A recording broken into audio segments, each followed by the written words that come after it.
السلام عليكم ورحمة الله وبركاته.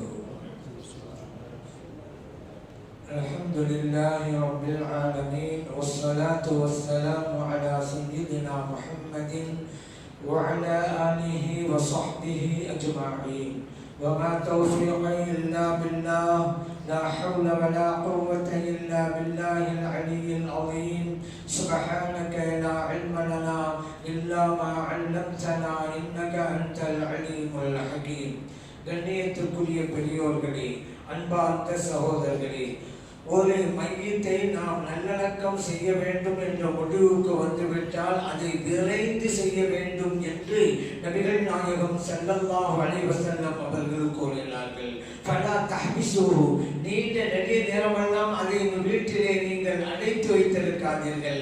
ஃபஅஸ்ரிஉ, விரைந்து கபரிஸ்தானுக்கு சென்று அடக்கம் செய்து விடுங்கள் என்று நபி ஸல்லல்லாஹு அலைஹி வஸல்லம் அவர்கள் கூறினார்கள். இமாம் பைஹகி ரஹ்மத்துல்லாஹி அலைஹி அவர்கள் ஷுஅபுல் ஈமானிலே இந்த ஹதீஸை பதிவு செய்கிறார்கள். ஆகவே நீண்ட நெடிய நேரமெல்லாம் மற்றவர்களுக்காக எதிர்பார்த்து கொண்டிருக்க கூடாது. ஓரளவுக்கு எதிர்பார்க்கலாம். ஆனா இன்னைக்கு அந்த ஊர்லேருந்து வரட்டும், இந்த ஊர்லேருந்து வரட்டும், வெளிநாட்டிலேருந்தெல்லாம் வரட்டும் என்பதற்காக அந்த மையத்தை காக்க போட்டு இருக்கிறார்கள். அப்படி செய்யக்கூடாது. ஓரளவுக்கு மிக மிக முக்கியமானவர் மகனாக இருக்கிறார், தந்தையாக இருக்கிறார், அவர் வர வேண்டும் என்கின்ற ஒரு காரணம் இருந்தால் அதற்காக வெயிட் பண்ணி கொள்ளலாம். அது கூட தவிர்த்தல் தான் நல்லது. எந்த அளவுக்கு விரைந்து நல்லடக்கம் செய்ய வேண்டுமோ அந்த அளவுக்கு அதை செய்து முடித்து விட வேண்டும். இதை நபி ஸல்லல்லாஹு அலைஹி வஸல்லம் அவர்கள் நமக்கு சொல்லி காட்டுகிறார்கள். ஒருவரை நல்லடக்கம் செய்துவிட்டால் அங்கே கேள்வி எழுப்பப்படும். மலக்குமார்கள் எல்லாம் கேள்வியை எழுப்புவாங்க. என்ன? மன் ரப்புக, உன் ரப்பு யாரு? ஒமன் நபியுக, உன் நபி யாரு? ஒமா தீனுக, உன் மார்க்கம் என்ன? ஒமா இமாமுக, உன் இமாம் யார் என்றெல்லாம் கேள்வி கேட்கப்படும். ஆனா உன்னை நினைவிலே வைங்க, அந்த கேள்விகள் எல்லாம் அகைதா சம்பந்தப்பட்ட கேள்விகள் தான், கொள்கை கோட்பாடு சம்பந்தப்பட்ட கேள்விகள் தான். ஒரு மனிதனுடைய செயல்பாடுகளை பற்றி கபரிலே கேட்கப்படாது. நீ தொழுதியா, ஒழுங்கா, நீ நோன்பு வச்சியா, ஜக்காத்து கொடுத்தியா, ஹஜ் செஞ்சியா, அதெல்லாம் கபரில கேள்விகளுக்கே கிடையாது. அதே போல நீ அந்த தப்பு பண்ணியா, இந்த பாவம் பண்ணியா என்கின்ற கேள்விகள் எல்லாம் கபரிலே இல்லை. இதுவெல்லாம் மஹ்ஷர் இருந்தான். அல்லாஹ் தஆலா கபரிலிருந்து எல்லாரையும் எழுப்புவான்ல, அங்கதான் கேள்வி வைப்பான். நீ போய் சொன்னியா, நீ திருடினியா, மது அருந்தினியா, அப்படிங்கிற பாவங்களை பற்றி. அதே போல வணக்க வழிபாடுகள், கடமையான வணக்க வழிபாடுகள், தொழுதியா, நோன்பு வச்சியா, ஹஜ் செஞ்சியா, இதுவெல்லாம் மஹ்ஷரிலே எல்லோரையும் இறைவன் எழுப்பிய பிறகுதான் அதை கேட்பான். ஆனா இந்த கபரில கொள்கை கோட்பாடு மட்டும்தான், அதாவது நம்பிக்கை சார்ந்த கேள்விகள் மட்டும்தான் கபரில. ஆனா ஒன்ன நினைவுல வைங்க, அந்த கேள்விகளுக்கு ஒருவர் ஒழுங்காக பதில் கொடுத்து விட்டால் அதற்கு அடுத்த கட்டங்கள் எல்லாம் அவருக்கு எளிதாக அமைந்துவிடும், வெற்றி பெற்றுக் கொண்டே போவார். ஆனால் அந்த கபரிலே கேள்விகளுக்கு சரியாக பதில் சொல்ல முடியாமல் தோல்வியை கண்டுவிட்டால் அதற்கு அடுத்த நிலைகள் எல்லாம் அவருக்கு படுதோல்விதான். ஒருவருக்கு வெற்றியா தோல்வியா என்பதை நிர்ணயம் செய்வது அந்த கபர். அந்த கபரிலே கேட்கப்படுவது கொள்கை சார்ந்த கேள்விகள். இப்ப புரியுதா ஏன் கொள்கைக்கு முக்கியத்துவம் கொடுக்கணும்னு சொல்லி? சுன்னத் ஜமாத் கொள்கையில ஒழுங்கா இருங்கன்னு நம்ம எப்ப பார்த்தாலும் அடிச்சு சொல்லிக்கிட்டே இருக்கோம். ஏன்னு தெரியுதா? உங்க வெற்றி தோல்வி அதாங்க நிர்ணயிக்க போகுது. உஸ்மான் ரலியல்லாஹு அன்ஹு அவர்கள் கபரிஸ்தான் வந்துவிட்டால் அழுவார்கள். மாலை மாலையாக கண்ணீர் வடிப்பார்கள். அவர்களுடைய தாடியெல்லாம் நனைத்து விடுகிற அளவிற்கு கண்ணீர் விட்டு அழுவார்கள். மற்றவர்கள் கேட்பாங்க, நீங்க நரகத்தை பற்றி சொல்லப்பட்டால் கூட இப்படி அழுவுறது இல்லையே, ஆனா கபரை பார்த்துதான் இப்படி அழுவுறீங்க, என்ன காரணம்? உஸ்மான் ரலியல்லாஹு அன்ஹு சொன்னாங்க, எங்கள் நபி ஸல்லல்லாஹு அலைஹி வஸல்லம் சொன்ன ஒரு கூற்று தான் காரணம். நபி ஸல்லல்லாஹு அலைஹி வஸல்லம் சொன்னாங்க, அல் கபரு அவ்வலு மன்சிலின் மின் மனாசிலில் ஆகிரா, மறுமையின் வீடுகளில் முதலாவது வீடு இந்த கபரு. ஒருவன் இங்கே வெற்றி பெற்று விட்டால் அடுத்த நிலைகள் எல்லாம் அவனுக்கு எளிதாக இருக்கும். இங்கே ஒருவன் தோல்வி கண்டு விட்டால் அதற்கு அடுத்த கட்டங்கள் எல்லாம் அவனுக்கு மிக கடினமாக இருக்கும் என்றார்கள். என் தோல்வி, என் வெற்றி நிர்ணயிக்கிற இடம் இதுதானே. ஆகவேதான் இதை நினைத்தால் பார்த்தால் நான் அழுகிறேன் என்றார்கள். அவர்கள் திரும்பியதே பதிவு செய்யப்பட்டார்கள். இப்ப புரியுதா? கொள்கை தான் மிக முக்கியம் என்று. கொள்கை தவறியவர்களோடு இணைந்தால் நான் அந்த செஞ்சுட்டாங்க, நான் இந்த அமலை செஞ்சுட்டாங்க, இவ்வளவு தொழுதாங்க, இதெல்லாம் கொள்கை சரியில்லாமல் என்னத்தை செஞ்சாதான் என்ன? அல்லாஹ் குர்ஆன்ல சொல்றான், அந்த வணக்க வழிபாடுகளை எல்லாம் பரத்தப்பட்ட புழுதி போல் நாம் ஆக்கி விடுவோம் என்கிறார். அதனால கொள்கை சரியாக இருக்க வேண்டும். அதற்காக தான் அடிக்கடி சொல்லிக்கிட்டே இருக்கிறோம், சுன்னத்துல் தொழுகை இருங்க, சுன்னத்துல் தொழுகை இருங்க, உங்களை வெற்றி அழகா இருக்குது, கபரில் வெற்றி தோல்வி நிர்ணயிப்பது அந்த கொள்கை கோட்பாடு தான். ஆகவே கொள்கையை சரியா வச்சுக்கிறங்க, ஈமானை சரியா வச்சுக்கிறங்க என்று நாம் அடிக்கடி சத்தம் போடுவதே இதனால் தாங்க. சரி, அங்கே கேள்வி கேட்கப்படுகிறது அல்லவா? அந்த கேள்விக்கு பதில் சொல்வதற்கு நபி ஸல்லல்லாஹு அலைஹி வஸல்லம் அவர்கள் சில கருத்துக்களை நம்ம சொல்லி தந்திருக்கிறார். காரணம் என்ன? ஒரு முஸ்லிம் எப்படியாவது அவனுடைய பாவங்கள் பொறுக்கப்பட்டு அவன் வெற்றி அடைந்து சொர்க்கத்துக்குள்ள போயிடணும் என்பதுதான் நோக்கம். எப்படி? அதனாலதான் ஜனாஸா சொல்லுவேன். ஏன் ஜனாஸா சொல்லுவேன்? ஒரு முஸ்லிம் அவன் தப்பு பண்ணிருப்பான், பாவம் பண்ணிருப்பான், கடமையில விட்டு இருப்பான், சரி எல்லாம் சேர்ந்து யாரா மன்னிச்சிரு என்று சொன்னா அதை வச்சு எல்லாம் மன்னிச்சிருவான், அந்த அடியாரை சொர்க்கத்துக்கு கொண்டு போய் சேர்த்துருவாங்க. அதற்காகத்தானே ஜனாஸா சொல்லுவேன். அது போன்று இன்னொன்றும் இருக்கிறது, அதுதான் தல்கீன் சொல்லி கொடுப்பது. இந்த தல்கீன் சொல்லி கொடுப்பது நீங்கள் நல்லடக்கம் செஞ்சதுக்கு பின்னால் பார்த்திருப்பீங்க. அது ஹதரத் அவர்கள் தலைமாட்டு பக்கம் வந்து மையத்துடைய தலைப்பக்கமா வந்து உட்கார்ந்துக்கிட்டு சில சொல்லி கொடுப்பாங்க. அது என்ன? லா இலாஹ இல்லல்லாஹ்னு சொல்லி கொடுப்பாங்க. இதையும் கூட மறுக்கின்ற வஹாபில் இருக்கிறார்கள். அவர்கள் நற்பாக்கியம் இழந்தவர்களாக இருக்கிறார்கள். கூடாது கூடனா அவங்களுக்கு இல்லல்லவாயிருது, கூடும் சொல்ல உங்களுக்கு கிடைச்சிருது. அதான் பாயிண்ட். இங்க நபி ஸல்லல்லாஹு அலைஹி வஸல்லம் லக்கைனு மௌதாக்கும் லா இலாஹ இல்லல்லாஹ், உங்களில் மரணித்தவர்களுக்கு லா இலாஹ இல்லல்லாஹ் என்று சொல்லிக் கொடுங்கள்.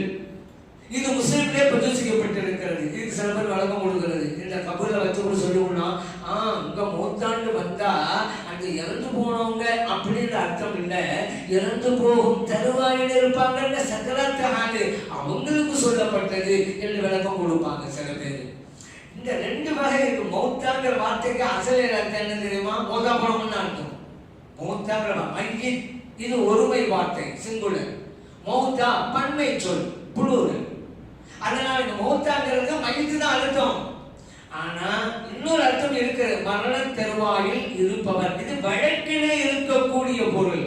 ஆனால் யதார்த்த பொருள் என்னன்னு சொன்னா இறந்து போனவர்கள். அதுதான். அதனால இது ரெண்டு அர்த்தம் கொடுக்கலாம். மரண தருவாயில் இருப்பவர்னா அர்த்தம் கொடுக்கலாம், தப்பு கிடையாது. அதனாலதான் சக்கரத்தால் இருக்கிறவங்க கல்மாண்டி கொடுக்குறோம்ல, அதனாலதான். அதே போல மரணித்தவர்கள், அதுதான் யதார்த்த பொருள், அசல் அர்த்தம் அதுதான். அந்த அர்த்தம் பார்த்தா கபூர்ல வச்சதுக்கு பிறகு நம்ம அங்க சொல்லிக் கொடுக்கிறோம். மலைக்கு வருவாங்க, ஒரு நம்பு யாருன்னு கேட்பாங்க, நம்பி எல்லாம் சொல்லுவாங்க. நபி யாருன்னு கேட்பாங்க, முஹம்மது ஸல்லல்லாஹு அலைஹி வஸல்லம் சொல்லப்பா என்று சொல்லிக் கொடுப்பாங்க. சில பேர் அதான் மௌத்தா போயாச்சே, ரூஹ் பிரிஞ்சிருச்சே, அப்படி இருக்கும்போது இதெல்லாம் சொல்லிக் கொடுத்தா என்ன புரோஜனம் இருக்கு? இதுல வேற மையத்துக்கு தான் காது கேட்காது. வஹாபிகளுடைய தவறான கொள்கை கோட்பாடுகள் இது ஒண்ணு, மையத்து கேட்காது. சரி, அதை நான் பிறகு சொல்றேன். இங்க அப்படியெல்லாம் இல்லைண்டா நம்ம மார்க்க எங்க? ஏது சொல்லி தருது?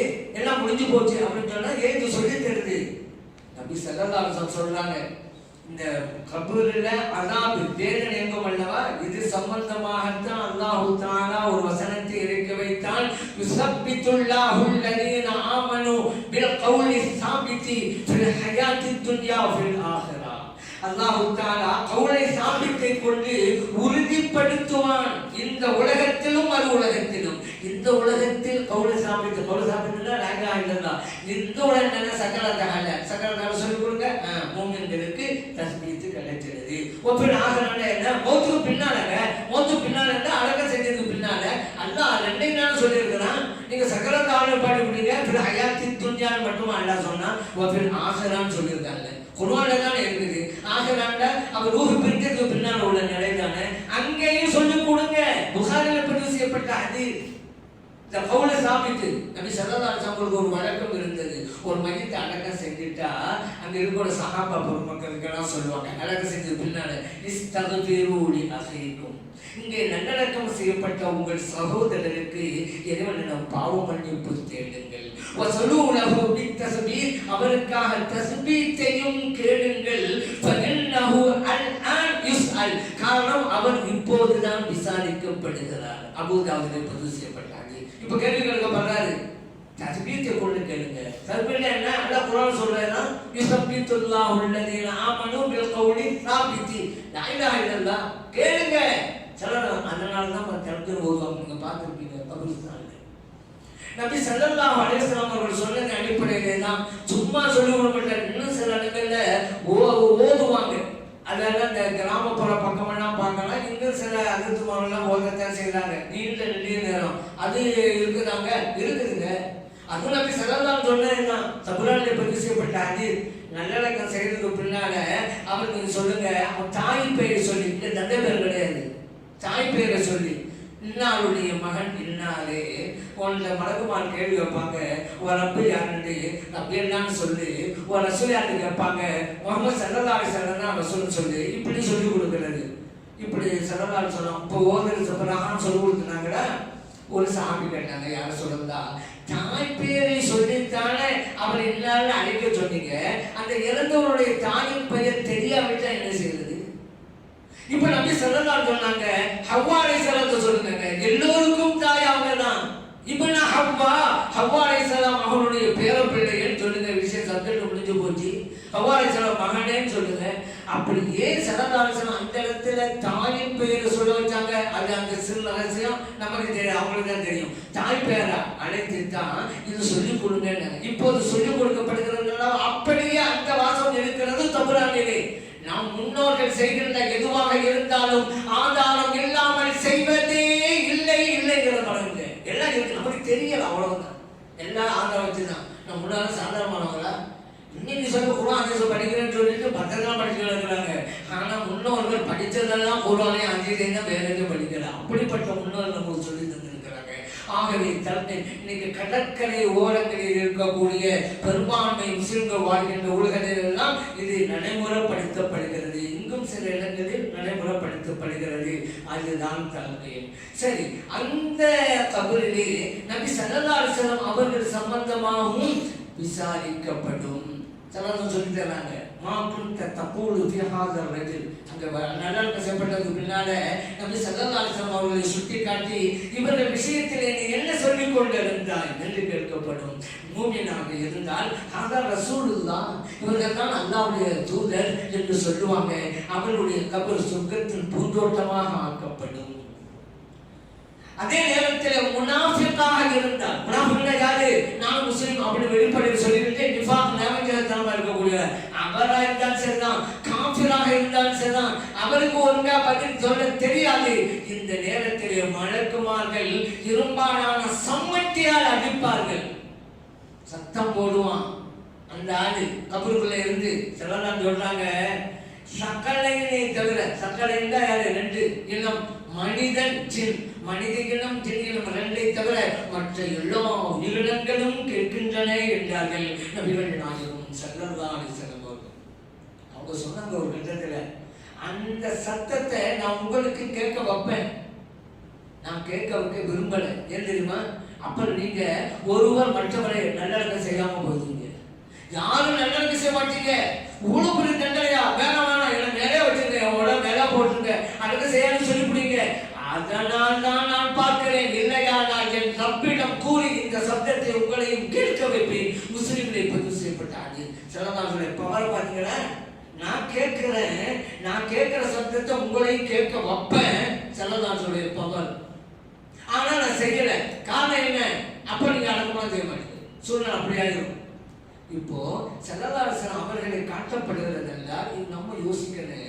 ஸல்லல்லாஹு அலைஹி வஸல்லம் அவங்க வந்து ஒரு ஆள் தானே, கபறுகளெல்லாம் காட்டப்படுது, அப்படிதான் இருக்கிறாங்க. மாகுந்த தகூலு ஃபீ ஹாதர் ரஜுலி, இவர்கள் விஷயத்தில், இந்த மனிதர் விஷயத்தில், ஹாதா இவர், ரஜுல்ல மனிதர், இந்த மனிதர் விஷயத்துல என்ன சொல்லிக்கிட்டே இருந்த. ஏங்க செல்லதாசன் ஒரு நாள் தானே, இந்த உலகத்துல எத்தனையோ மையத்தில் நல்லடக்கம் செய்யப்பட்டுக்கிட்டே இருக்க. எல்லா நாடுகளிலும் Australia, Canada, London, France, Russia, China, அரபு நாடுகள், இந்தியா, இப்படி எத்தனை நாடுகள் இப்ப நம்ம பேசியிருக்கிற இந்த நேரத்துல எத்தனை ஊர்கள்லாம் நல்லடக்கம் செய்யப்படுதா இல்லையா? அப்படின்னா செல்லதாசன் ஆஜராகணும். ஆஜராக தானே இப்ப விஷயத்தை சொல்ல முடியும். எப்படி முடியுது? இறைவன் நினைத்தால் செய்ய முடியும். அப்பத்தோட பாட்டுங்க அது எப்படி முடியும், இது எப்படி முடியும்? இது அவங்க யோசிக்க சொன்னாங்க. செல்லதாசன் சொல்லிட்டாங்க. அல்லாஹ் முடியுமா முடியாதா? முடியும். சப்ஜெக்ட் முடிஞ்சத அறிவை பயன்படுத்தி பயன்படுத்தி ஈமானுக்கு ஆபத்தை வச்சுட்டாங்க சில பேரு. அது எப்படிங்க அல்லாஹ் நினைச்சா முடியும். மேராஜுடைய நிகழ்ச்சியில நம்ம ஏற்றுக்கொள்வோமா இல்லையா? மூசா அலைஹிஸ்ஸலாம் அவர்களே நான் கபரிலே பார்த்தா நின்று தொழுதுட்டு இருந்தாங்க. முஸ்லிம்களை பற்றி சொல்லிட்டாங்க. பைத்துல் முகத்தஸ் போயிட்டாங்க. எல்லா நபிமார்களும் இருக்கிறாங்க. செல்லதாசன் தொழில் நடத்துறாங்க. அப்படி எல்லா நபிமார்களும் மூசா அலைஹிஸ்ஸலாம் அங்கேயும் தான் இருக்கிறாங்க. ஒவ்வொரு வானமா போகும் பொழுது 6வது வானத்துல மூசா அலைஹிஸ்ஸலாம் பார்த்தாங்கிறாங்க. எப்படிங்க முடியுது?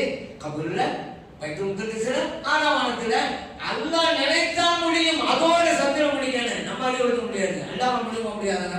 முடியும், அவ்வளவுதான். சரி, இங்க ஸல்லல்லாஹு அலைஹி வஸல்லம் அவர்கள். ஆனா சில பேருக்கு அது எப்படி ஒருவர் பல இடங்களில் ஆஜராகிறார் என்பதை ஏற்றுக்கொள்ள முடியும். சில பேருக்கு ஸல்லல்லாஹு அலைஹி வஸல்லம் அவங்களுக்கு சிறப்புண்டாக்கா ஜீரணிக்க முடியாது அவங்களால. அது எப்படி முடியும், அதே எப்படி முடியும் அப்படின்னே பேசியிருப்பாங்க. அவங்க நம்பி போன்ற மனிதருங்க. இப்படி தத்துவம் பேசுபவர்களாக இருக்கிறாங்க. அதனால இப்படி இருக்குங்க ஹதீஸு. சில பேர் சொல்றது ஸல்லல்லாஹு அலைஹி வஸல்லம் போட்டோவை காண்பிக்கப்படும். அவருடைய போட்டோ உருவத்தை காமிச்சு இவர்கள் விஷயத்தில் என்ன சொல்லிக் கொண்டிருந்தார்? போட்டோ நம்ம காலத்தில் இருக்கு. சஹாபா பெருமக்கள் காலத்தில் ஸல்லல்லாஹு இந்த ஹதீஸ் சொன்ன காலத்தில் போட்டோ இருந்துச்சா? நான் கேட்கிறேன். அப்போ போட்டோங்கிறதுலாம் கிடையாதுல்ல. போட்டோவை காமிக்கப்படுமா? அப்ப நான் கேட்டேன் கேமராமேன் யாருன்னு கேட்டேன். கேமராமேன் தான் பிடிச்சி கொடுத்துருக்கணும் போட்டோவை. என்ன அங்க சூரத்துல இருக்கு, ஹாதர் ரஜுல் தானே இருக்கு. இந்த மனிதர் சூனத்தி ஹாதர் ரஜுல், இந்த மனிதரின் போட்டோ அப்படின்னு நீங்களா உருவாக்குறீங்க. உங்களுக்கு பிடிக்கலங்கிறதுனால ஸல்லல்லாஹு அலைஹி வஸல்லம் ஆஜராகிறாங்க. எல்லா இடத்தையும் ஆவாங்க, அவ்வளவுதான். எல்லாம் கொடுத்துருக்கிறான் அந்த ஆட்களை, முடிஞ்சு போச்சு. இன்னும் சில பேர் சொல்றது ஸல்லல்லாஹு அலைஹி வஸல்லம் அவங்களதான் காமிக்கப்படுது. அங்க ஸல்லல்லாஹு வரமாட்டாங்க. அவங்க மதீனாவுல ரவுதாவுல இருந்துட்டு இருக்காங்க. அந்த ரவுதாவே காமிக்கப்படும். காமிச்சு இவர்கள் விஷயத்தை சொல்லிக்கிட்டு இருந்தாங்க. அங்க வர்றாங்கண்டா ஒரு தீர்மானிக்க முடியாது. அதுக்காக இந்த ஒரு விளக்கம். சரி, அப்படி பார்த்தா ரவுதாவில் இருக்கிறவரை காமிக்கிறாங்க. ஹாதர்ன்னு சொல்லக்கூடாது, ராணிக்கர்ன்னு தான் சொல்லணும். ஏன் ரவுதா இங்க ஒரு ஆள அடக்கம் செய்யப்படுது. இந்த மதீனா இருக்கக்கூடிய ரவுதா பக்கத்தில் இருக்க தொலைவிடாதுங்க. தொலைவுல தானே இருக்கு. தொலைவுல இருக்கக்கூடியவரை இந்த மனிதன் போமா, அந்த மனிதன் போமா, அந்த மனிதன் சொல்லுவோம். பக்கத்தில் தானே இந்த மனிதர். அப்படி பார்க்கப்பட்டா ஹாதர் ரஜுலுன்னு வராது. ஹதீஸ்ல ராணிக்கர் ரஜுலுன்னு இருக்கணும். அதனால இருக்கிறத அப்படியே ஏற்றுக்கொள்ள வேண்டியதுதான். நபி ஸல்லல்லாஹு அலைஹி வஸல்லம் சொன்னாங்க, நல்லடக்கம் செஞ்சதுக்கு பின்னால திரும்பி வருகின்ற போது அவர்கள் நடப்பதால் எழுகின்ற காலனி சப்தத்தை அந்த மையத் கேட்கிறது. இன்னஹு லயஸ்மஉ கரஅ நிஆலிஹிம். சும்மா கேட்குன்னு சொல்லல, நிச்சயமாக கேட்கிறது, திட்டமாக கேட்கிறது, சின்னமாக கேட்கிறது. இப்படியெல்லாம் வாசகத்தை போட்டு சொல்றாங்க. இன்னஹு அரபு மொழி இலக்கணம் உங்களுக்கு தெரியும். எத்தனை உறுதிப்பாட்டோடு சொல்றாங்க. நான் கூட யோசிச்சேன், ஏன் இவ்வளவு உறுதிப்பாடு சொன்னாங்க? சஹாபா பெருமக்கள்ல ஸல்லல்லாஹு அலைஹி வஸல்லம் மையத்தை கேட்கணும்னு சொன்னா முடிஞ்சு போச்சு. ஸல்லல்லாஹு சொல்லிவிட்டாங்க, ஏற்றுக்கொள்வார்கள். எவ்வளவு உறுதிப்பாட்டுக்குரிய வார்த்தைகளை எல்லாம் போட வேண்டும் அப்படின்னு யோசிச்சு பார்த்தாதான் புரியுது. அப்படியெல்லாம் சொல்லி இருந்தாலும் பின்னால ஒரு கூட்டம் வரும். அந்த கூட்டம் சொல்லும் மையத்தை கேட்காது. ஓ, இந்த கூட்டத்துக்காக தான் அவ்வளவு உறுதிப்பாட்டான வார்த்தையான ஸல்லல்லாஹு சொன்னாங்களா அப்படி யோசிக்க வேண்டியதா இருக்குது. இல்லாட்டி ஸல்லல்லாஹு அலைஹி வஸல்லம் சஹாபா பெருமக்களுக்கு இந்த வார்த்தை போட தேவையில்லையே. இவ்வளவு உறுதிப்பாட்டோடு சொன்ன பிறகும் கூட மையத்து கேட்காதுங்கிறாங்கல்ல. இப்போ மையத்து கேட்கும் என்பதற்கு புகாரியிலே உள்ள ஹதீஸ், இன்னஹு லயஸ்மஉ கரஅ நிஆலிஹிம். நடப்பவர்களுடைய காலணி சப்தத்தை நிச்சயம் மையத்து கேட்கிறது. புகாரி, முஸ்லிம். அதே போல மதுரை யுத்தத்துல இந்த காஃபிர்களுடைய உடல்களை எல்லாம் கிணத்துல, பாலும் கிணத்துல போட்டாச்சு. இப்ப ஸல்லல்லாஹு அலைஹி வஸல்லம் பேசுறாங்க அந்த மையத்தோடு, காஃபிரோட மையத்தோடு. அது வஜத்தும் மாஜ ரப்புக்கும் ஹக்கா. அல்லாஹ் வாக்குறுதி அளிச்சதை பெற்று விடுங்களா, அதை அனுபவிச்சிருக்கீங்களா அப்படியே கேட்கிறாங்க. பக்கத்தில் இருந்த உமர் ரலியல்லாஹு அன்ஹு ஹல் துகல்லிமு அஜ்சாதன் லா ரூஹ ஃபீஹா, யா ரசூலல்லாஹ், ரூஹ் இல்லாத உயிர் இல்லாத உடலோடு தாங்கள் பேசிக்கொண்டு இருக்கிறீர்கள். நபி ஸல்லல்லாஹு அலைஹி வஸல்லம் பதில் சொன்னாங்க, மா அன்தும் பிஅஸ்மஅ மின் ஹாவுலாஇ லிமா அகூல், நான் கூறுகிற இந்த வார்த்தைகளை உங்களை விடவும் இவர்கள் அதிகம் கேட்கிறார்கள் என்றார். முஸ்லிம்களை பதிவு செய்யப்பட்டாது. நான் சொல்ற நீங்க கேட்கறீங்க தான், இவங்களும் கேட்கறாங்க தான், ஆனா உங்களை விட நல்லா இவங்க தான் கேட்கறாங்க. யாரு? கபருக்குள்ள இருக்கிறவங்க. அப்ப மையத்து கேட்கும் என்பதை நபி ஸல்லல்லாஹு அலைஹி வஸல்லம் சொல்லிட்டாங்க. சப்ஜெக்ட் முடிஞ்சு. ஆனா இன்னைக்கு மையத்து கேட்காது. யாருக்கு எதிரான கருத்து இது? எங்களுக்கு எதிரான கருத்தா? இல்லை இல்லை, இறைத்தூதர் ஸல்லல்லாஹு அலைஹி வஸல்லம் அவர்களுக்கு எதிரான கருத்து அல்லவா? இறைத்தூதர் ஸல்லல்லாஹு அலைஹி வஸல்லம் அவர்கள் மையத்து கேட்கும் என்கிறார்கள், வஹாபிகள் மையத்து கேட்காது என்கிறார்கள். யாருக்கு எதிராக போர் தொடுக்கிறார்கள்? அல்லாஹ்வுடைய ரசூலுக்கு எதிராகவா? ஆனா கேட்டாக்கா அல்லாஹ் குர்ஆன்ல சொல்லிட்டாங்க, இப்படிதான் அப்பாவை இளைஞர்களை ஏமாத்துறது. அல்லாஹ் குர்ஆன்ல சொல்லிட்டாங்க, இன்னக லா துஸ்மிஉல் மௌதா, நபி அவர்களே நீங்கள் மையத்தை நிச்சயமாக கேட்க வைக்க முடியாது. அல்லாஹ் சொல்லிட்டாங்க. நான் மையத்து கேட்காதுங்கிறோம். எங்க மையத்து கேட்காது என்பதற்கும் இந்த வசனத்துக்கும் என்னங்க சம்பந்தம்?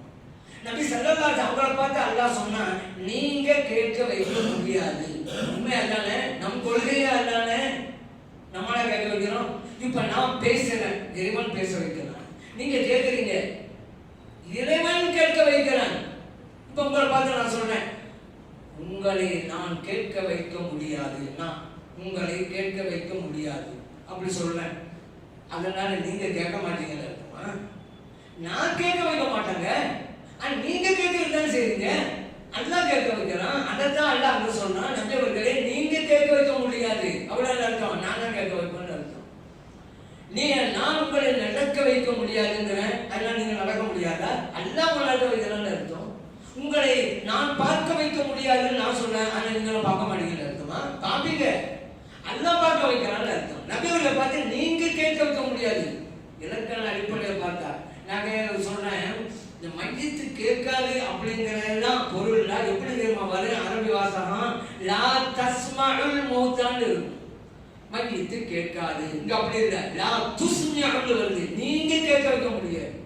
இந்த இலக்கணம் தெரியாத அப்பா இளைஞர்களுக்கு சொல்லிக் கொடுக்கப்படுது, அப்படியே நம்பிடுறாங்க. ஆமன்னா சல்லம்னா அவ்வளவுதான். அரபி இலக்கணம் தெரிஞ்சா மையத்து கேட்கங்கன்னு சொல்றீங்க. இங்க நபி ஸல்லல்லாஹு அவங்களை பார்த்து நீங்க கேட்க வைக்க முடியாதுன்னு இருக்குது, நீங்க என்ன மையத்து கேட்காதுன்னு சொல்றீங்க அப்படின்னு இலக்கணம் தெரிஞ்சிருந்தா சொன்னவங்களே திருப்பி கேட்டுப்பாங்க. இலக்கணம் தெரியாத. சரி, அதே போலதான் இன்னக வமா அன்த பிமுஸ்மிஇன் மன் ஃபில் குபூர், இந்த இப்படி ஒரு வசனமும் இருக்குது. கபரிலே இருக்கக்கூடியவர்களை உங்களால் கேட்க வைக்க முடியாது இருக்குது. இதுல இதே அர்த்தம் தான் குர்ஆன்ல இருக்குது. ஸல்லல்லாஹு அலைஹி கேட்க வைக்க முடியாது.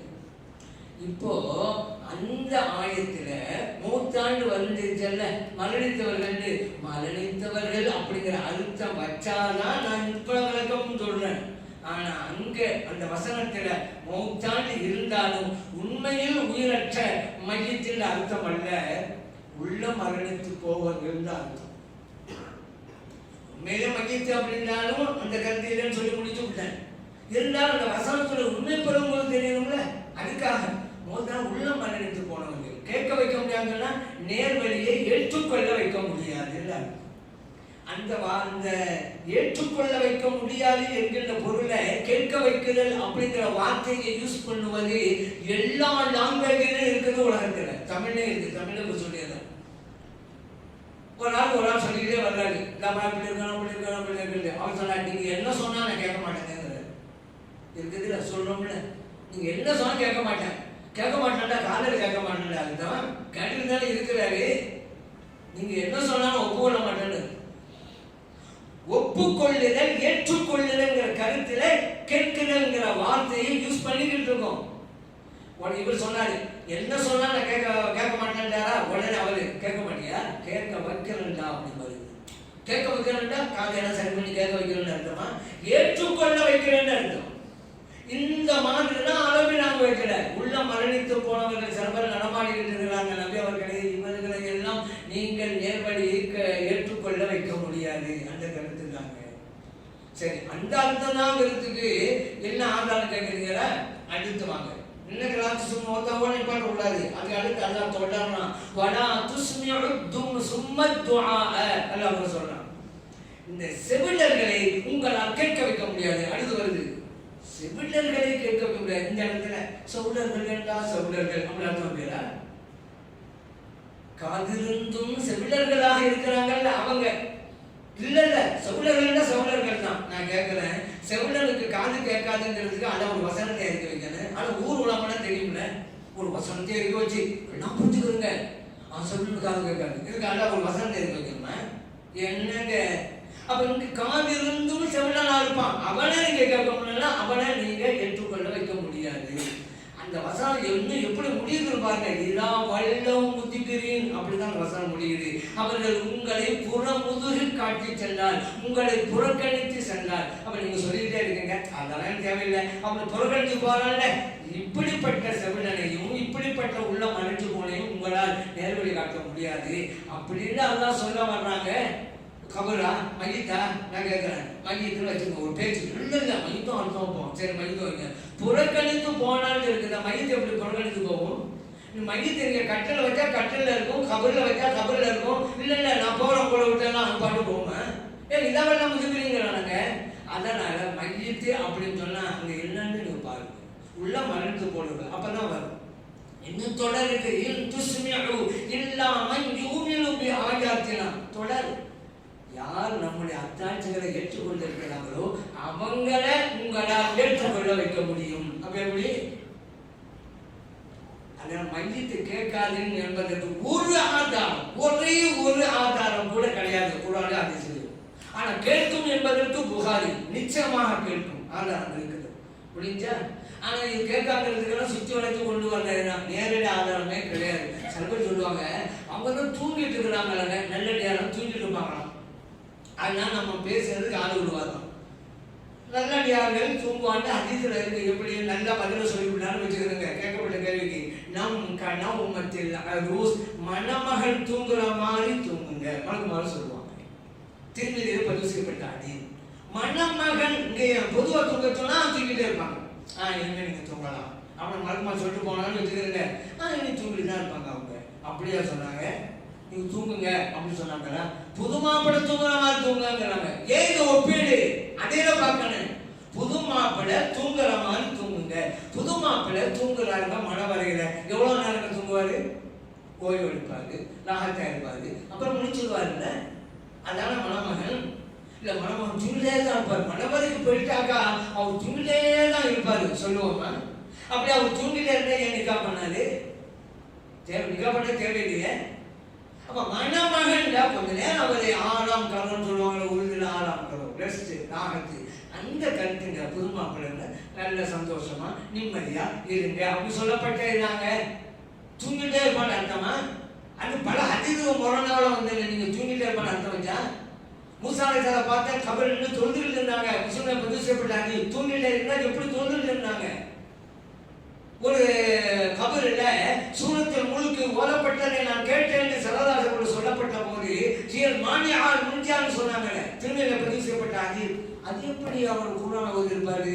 அங்க உள்ள படம் தூங்கிட்டு இருப்பாங்க. எல்லா சரதாசர்கள் சொன்னாங்க, முழுக்கை ஓதினாரா அல் மானியால் முன்ஜியா, அது நரக வேதனையை தடுக்கும், ஈடேற்றத்தை கொடுக்கும் என்றார்கள் நபி ஸல்லல்லாஹு அலைஹி வஸல்லம் அவர்கள். அப்ப அங்க ஹயாத்தா இருக்க போய் நான் தூங்கிட்டு இருந்தா? இதே ஆயிஷா சித்திகா ரலியல்லாஹு அன்ஹா சொன்னாங்கல்ல, நான் ஸல்லல்லாஹு சேர்ந்து போனா சாதாரணமா போவேன். அப்புறம் என் தந்தையார் அபூபக்கர் சித்திக் ரலியல்லாஹு அன்ஹு அவங்க நல்லா பேசப்பட்டது சாதாரணமா போவேன். மத்தவங்க கேட்பாங்க, என்ன இப்படி போறீங்க? ஆமாங்க, அங்க யார் இருக்கிறார்? என்னமா அவங்க ஜௌஜி வாபி, என்னை மணமுடித்த கணவர் இருக்கிறார், என்னை ஈண்டெடுத்த தந்தை இருக்கிறார், ஆக இப்படி போறேன். ஆனா பணமா துஃபின் அப்துல்லாஹ் உமர் ரலியல்லாஹு அன்ஹு நல்ல செய்யப்பட்டு அந்த பின்னால நான் எப்படி தெரியுமா போவேன்? என் ஆடைகள்லாம் நல்லா அணிஞ்சுட்டு தான் போவேன். ஏன்? இதுதான் நமக்கு இப்போ பாயிண்ட். ஹயா மின் உமர், உமர் ரலியல்லாஹு அன்ஹு அவர்களுக்கு வெட்கப்பட்டு ஆடைகள்லாம் நல்லா அணிந்து கொண்டு போவேன். அஹ்மதிலே பதிவு செய்யப்பட்டாரு. அப்ப அவங்க இருக்கிறாங்க ஒரு அந்நியான், உமர் ரலியல்லாஹு அன்ஹு அந்நியான். வெட்கப்பட்டு தான் ஆடை அணிஞ்சுக்கிட்டேன். அப்படி அவங்க பார்க்கறான்னு அர்த்தம் இல்லை. அவங்க எல்லாம் தூங்கிட்டு தானே இருப்பாங்க, எப்போ போல எல்லாருக்கும் கூட போயிட்டு வந்துட்டு இருக்கிறாங்க. அதனால உள்ள அந்த தூங்குதல் அப்படின்னு தூங்கிட்டே இருப்பாங்க. புகாரில் வந்தாங்க, கபர்ல இருக்கக்கூடியவருக்கு காலையிலும் மாலையிலும் எடுத்து காட்டப்பட்டுக்கிட்டே இருக்கும். நல்லவரா இருந்தா இந்தாப்பா நீ போக இதுதான் சொர்க்கம் காட்டப்படும். நரகவாசி அந்தாப்பா நீ போக வேண்டிய பார்த்து இதுதான் நரகம் காட்டப்படும். காலை மாலை புகாரிலே பதிவு செய்யப்பட்ட அது தூங்கிட்டா இருந்தா எப்படி காட்டப்படும்? முடிச்சிருந்தா காட்டப்படும். சரி, கபர் வாசிகளுக்கு சலாம் சொல்ல சொன்னா நபி ஸல்லல்லாஹு அலைஹி வஸல்லம் அவர்கள் தூங்கிட்டே இருந்தா ஏன் சலாம்? நம்ம வீட்டுக்குள்ள ஒரு ஆள் தூங்கிட்டே இருக்கிறாரு, கிட்ட போயிடுது அஸ்ஸலாமு அலைக்கும் சொல்லுவோமாங்க? முடிச்சிருந்தாலும் அஸ்ஸலாமு அலைக்கும் சொல்லுவோம். நடைமுறைக்கு சாத்தியம் இல்லை தூங்குறவருக்கு சலாம் சொல்றது. அதனால மையத்து கேட்கும் என்பதுதான் உண்மை. உண்மையை அறிந்து வருகின்ற நல்லவர்களாக எல்லாம் இறைவன் ஆக்கியல் விடுவானாக. ஆமீன். அல்ஹம்துலில்லாஹி ரப்பில் ஆலமீன். யா ரசூலல்லாஹ்